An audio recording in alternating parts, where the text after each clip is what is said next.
मैं डॉक्टर सोमवती शर्मा, सह आचार्य राजकीय कला कन्या महाविद्यालय कोटा में कार्यरत हूँ।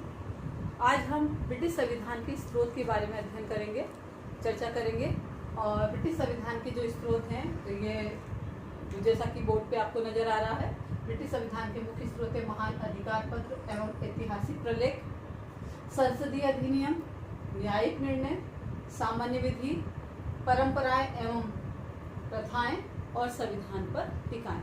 तो सबसे हम पहले बिंदु पर जाते हैं, महान अधिकार पत्र एवं ऐतिहासिक प्रलेख। तो ब्रिटेन के इतिहास का जो शुरुआत हुई महान अधिकार पत्र से 1215 में महान अधिकार पत्र आया और 1628 में अधिकार याचिका पत्र और 1689 के अंदर अधिकार पत्र आया। और इन अधिकार पत्रों, इन तीनों ही प्रलेखों के माध्यम से ब्रिटिश संविधान के स्रोत का प्रारंभ माना जाता है। जेम्स विलियम ने महान अधिकार पत्र, अधिकार याचिका पत्र और याचिका पत्र को ब्रिटेन के संविधान की बाइबिल कहा है। तो इस प्रकार से ये ब्रिटिश संविधान का मुख्य स्रोत है।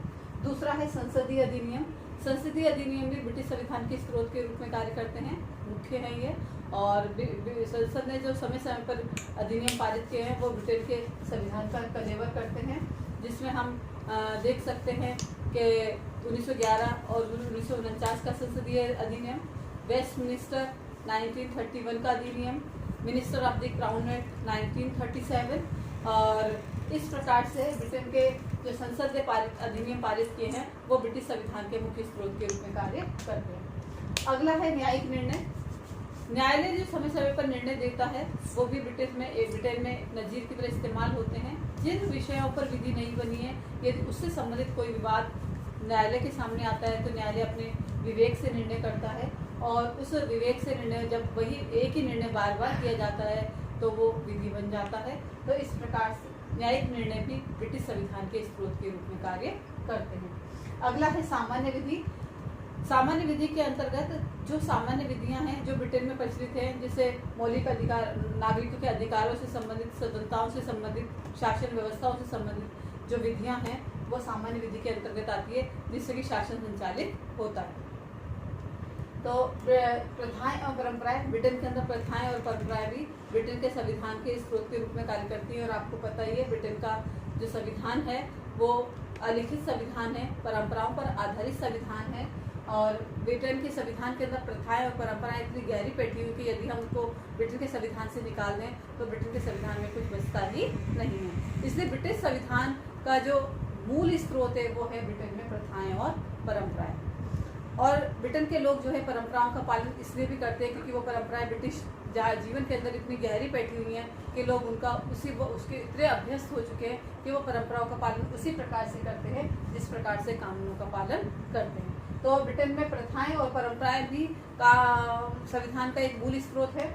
अगला है संविधान पर टीकाएं। विभिन्न विद्वान जो राजनीतिक विज्ञान के ज्ञाता हैं जो टीकाएं लिखते हैं वो भी ब्रिटिश संविधान के स्रोत के रूप में कार्य करती हैं। तो इस प्रकार से ब्रिटेन के संविधान के ये मुख्य स्रोत है। अब हम देखते हैं ब्रिटिश संविधान जो सहयोग और विवेक का शिशु है, इस प्रकार से है ब्रिटिश, क्योंकि ब्रिटेन के अंदर, ब्रिटिश संविधान के अंदर कुछ चीजें ऐसी हैं जो संयोगवश आ गई हैं, जिनको प्रयास नहीं किया गया, जिनको लाने के लिए वो अनायास ही ब्रिटिश संविधान के अंदर शामिल हुई है। जैसे कि हम देख सकते हैं कि ब्रिटिश सरकार के अंदर संसद जो है द्विसदनात्मक है। और वहाँ पर ब्रिटिश 16वीं शताब्दी के अंत तक आते आते ब्रिटेन के अंदर जो है राजकोष खाली हो गया था। तो राजा ने कर प्रस्तावों पर विचार करने के लिए समाज के अलग अलग 3 वर्गों को वार्ता के लिए बुलाया था। अब उन 3 वर्गों में से हमें लगता था कि त्रिसदनीय व्यवस्थापिका का निर्माण होना चाहिए था। तो उसमें से चर्च के पादरी, बिशप, और इधर से सामंत वर्ग और दूसरा था जनता के प्रतिनिधि। तो जो सामंत वर्ग था और जो पादरी थे उनका हित एक जैसा होने के कारण वो आपस में मिल गए, उनके विचारधारा एक जैसी थी तो वो आपस में मिल गए। और जो जनता के प्रतिनिधि थे वो अलग थे, क्योंकि जो पादरी थे और सामंत थे वो पुरातन पंथी, वो अनुदारवादी विचारधारा का प्रतिनिधित्व करने वाले थे। वो परिवर्तन पसंद नहीं करते, वो जैसे यथास्थिति को बनाए रखने वाले विचारक थे। और जो जनता के प्रतिनिधि विचारक थे वो प्रगतिशील या विकासशील सिद्धांतों के प्रतिपादक थे। तो इस तरह से लग रहा था कि त्रिसदनीय व्यवस्थापिका का विकास होना चाहिए था। लेकिन ब्रिटेन के अंदर द्विसदनात्मक व्यवस्थापिका का विकास हो। और ये संयोग से हुआ, इसमें किसी को कोई प्रयास नहीं करना पड़ा। इसी प्रकार से ब्रिटेन के अंदर जो मंत्रिमंडलात्मक शासन आया वो भी संयोग से आया, क्योंकि सम्राट ने अपनी सहायता के लिए, परामर्श के लिए एक संस्था रखी हुई थी जिसे हम प्रीवी काउंसिल के नाम से जानते हैं। उस प्रीवी काउंसिल की बैठकों में 16वीं शताब्दी के राजाओं ने जाना बंद कर दिया। जो जेम्स प्रथम थे उनको अंग्रेजी भाषा नहीं आती थी, प्लस उनकी राजनीति में रुचि नहीं थी, क्योंकि वे हैनोवर वंश के थे, उनको हैनोवर वंश में ज़्यादा है ना दिलचस्पी थी। तो उन्होंने प्रीवी काउंसिल की बैठकों में, मंत्रिमंडल की बैठकों में भाग लेना बंद कर दिया। जब मंत्रिमंडल की बैठकों में भाग लेना बंद किया तो मंत्रिमंडल के सामने समस्या पैदा हुई कि हमारा अध्यक्ष कौन होगा। तो उन मंत्रिमंडल ने ये डिसाइड किया हमें से ही एक व्यक्ति अध्यक्ष बनाया जाए, और बारी बारी से हर व्यक्ति 1 साल के अंदर एक अध्यक्ष बने, एक उपाध्यक्ष, इस तरह से हर व्यक्ति का नंबर आए। तो इस तरह से ब्रिटेन के अंदर ये परंपरा बन गई। ये संयोग से ही, ये अनायास ही हो गया कि ब्रिटेन के अंदर जो मंत्रिमंडल की बैठकों की अध्यक्षता सम्राट नहीं करेगा, बल्कि मंत्रिमंडल की बैठकों की अध्यक्षता जो प्रधानमंत्री के द्वारा की जाएगी। इसी प्रकार से ब्रिटेन के अंदर जो संस्थात्मक शक्ति पृथक्करण के सिद्धांत का पालन किया। मोंटेस्क्यू ने शक्ति पृथक्करण के लिए कहा था कि ब्रिटेन के अंदर शक्ति पृथक्करण होना चाहिए, व्यवस्थापिका, कार्यपालिका, न्यायपालिका तीनों अलग अलग होने चाहिए। आज भी ब्रिटेन के अंदर जो है व्यवस्थापिका और कार्यपालिका तो संयोगवश एक हो गई हैं, लेकिन न्यायपालिका को स्वतंत्र रखा गया है ताकि नागरिकों को न्याय मिल सके। और व्यवस्थापिक संस्थात्मक शासन होने के कारण जो है कार्यपालिका व्यवस्थापिका जुड़ गई है। कार्यपालिका व्यवस्थापिका के प्रति उत्तरदायी है। ब्रिटिश संविधान जो है विवेक का भी शिशु है, और विवेक के माध्यम से भी इसमें कुछ चीज़ें आई हैं जिसके अंतर्गत हम देख सकते हैं कि वहाँ राजतंत्र से जो लोकतंत्र में परिवर्तन हुआ उसको संयोग लाया गया है, उसको विवेकवश लाया गया है कुछ सीमाओं को छोड़कर। और उसको लाने में 1215 का महान अधिकार पत्र, 1628 का अधिकार याचिका पत्र और 1689 का याचिका पत्र बहुत महत्वपूर्ण प्रलेख है, जिसमें राजतंत्र से लोकतंत्र में परिवर्तन की इस यात्रा में। इसी प्रकार से व्यस्क मताधिकार का क्रमिक जो है विकास हुआ है ब्रिटेन के अंदर, और संसद ने समय समय पर व्यस्क मताधिकार का विस्तार किया। एकल सदस्य निर्वाचन का प्रणाली का उदय हुआ, गुप्त मतदान व्यवस्था का उदय हुआ। इस प्रकार से ब्रिटेन के अंदर जो है निर्वाचन व्यवस्था को धीरे धीरे करके आगे बढ़ाया गया है। इसी प्रकार से ब्रिटेन के अंदर जो संयोगवश आया कि पहले लॉर्ड सभा जो है महत्वपूर्ण संस्था थी, ये लॉर्ड सभा की जो शक्तियाँ धीरे धीरे करके लोकसदन के अंदर किस तरह से हस्तांतरित हुई, और लोकसदन जो एक जनता की चुनी संस्था थी वह महत्वपूर्ण अवस्था में आई।